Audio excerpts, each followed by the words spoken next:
Dues propostes que les posaré juntes, una l'explicaré molt ràpida, l'altra una mica més, i entre els dos temps miraré de no passar-me, òbviament, del temps establert. La primera té precisament a veure amb el tema del frau i amb el tema dels bitllets.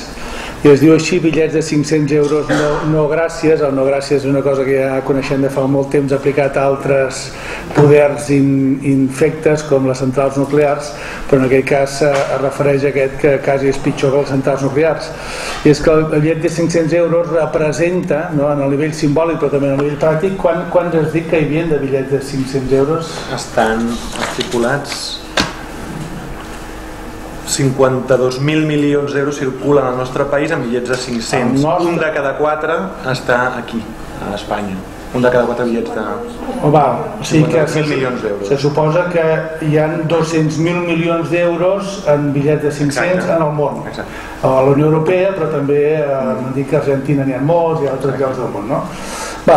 Què vol dir? Quan es va crear el bitllet de 500 euros és una cosa inèdita, perquè són 83.000 pessetes i en aquells moments el bitllet màxim que tenia era de 10.000, em sembla, no?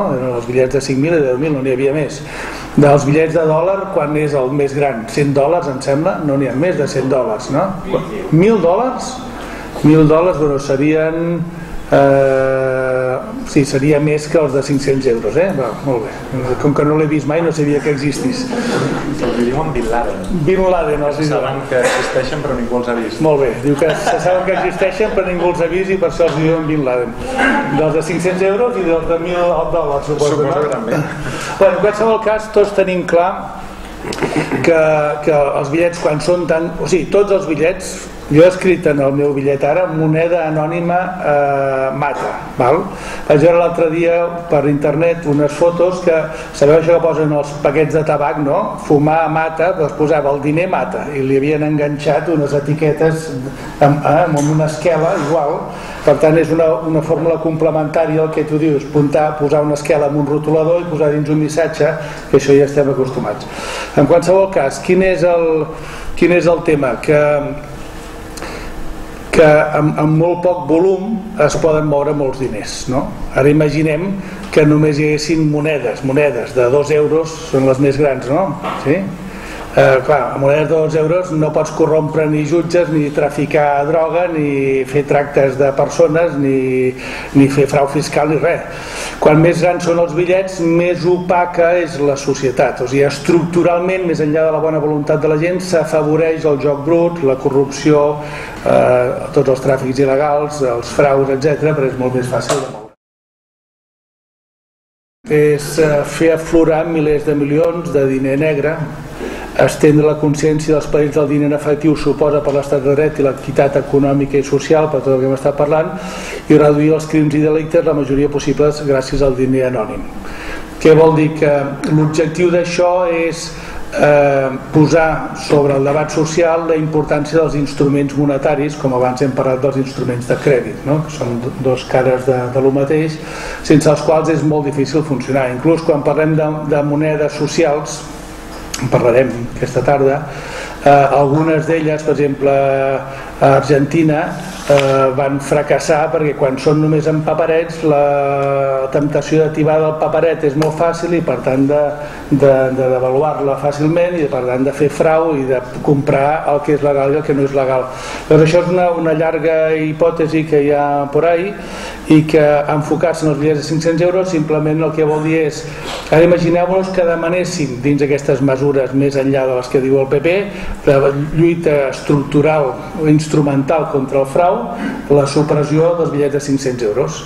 Què passaria? Si tu diguessis d'aquí un mes o d'aquí 2 mesos no tindran valor legal i es retiren de la circulació, tot aquest diner que està amagat i que es dedica a tot tipus de tinglados afloraria.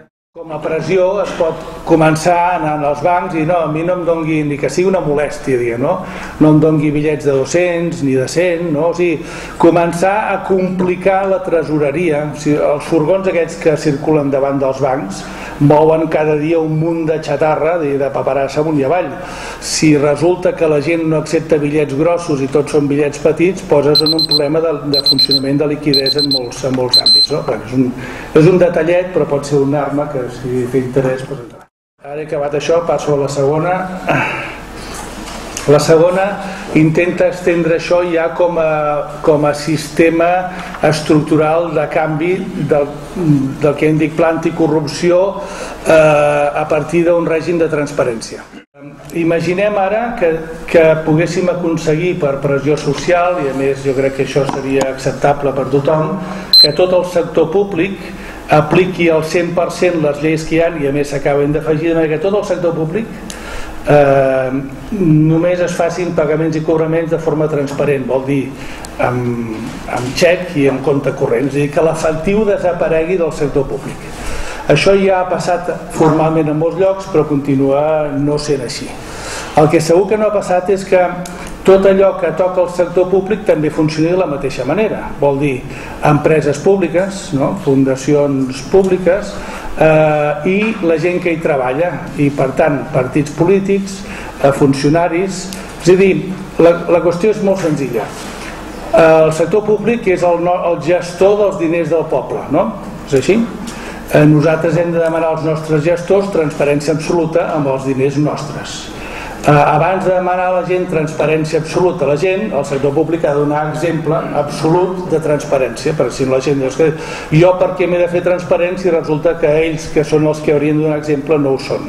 El plantejament d'un règim de transparència és aconseguir que per llei i en l'aplicació i pressió social tot el sector públic i tots els seus derivats només utilitzin diner que deixa rastre, diner comptable, diner, o sigui, que no hi hagi efectiu ni de 500, ni de 200, ni de 100, ni de 50.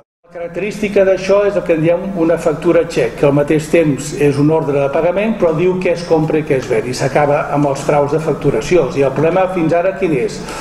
Que tu fas factures falses, no? I llavors tots aquests tinglados que hi ha hagut de corrupció i d'estudis falsos és que fer una factura falsa no te'n vas a la presó.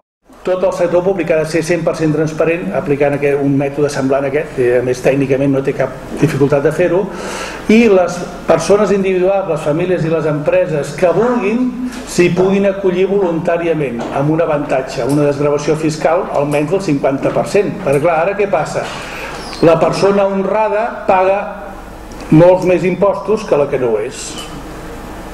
La idea d'aquí és, molt bé, comencem el sector públic 100% transparent, la gent que s'hi vulgui acollir que s'hi acolleixi, però llavors té una desgravació important, s'ha de calcular quan, però jo calculo que almenys un 50% segur. Què passaria amb això? Que ara les regles de joc afavoreixen els pinxos, diguem, no? O sigui, la gent aprofitada. Amb un sistema d'aquest el que quedaria sota sospita és aquell que no s'hi afegeix. Beneficies, incentives, dones avantatges a la gent que es compromet a pagar-ho tot amb targeta i compte corrent.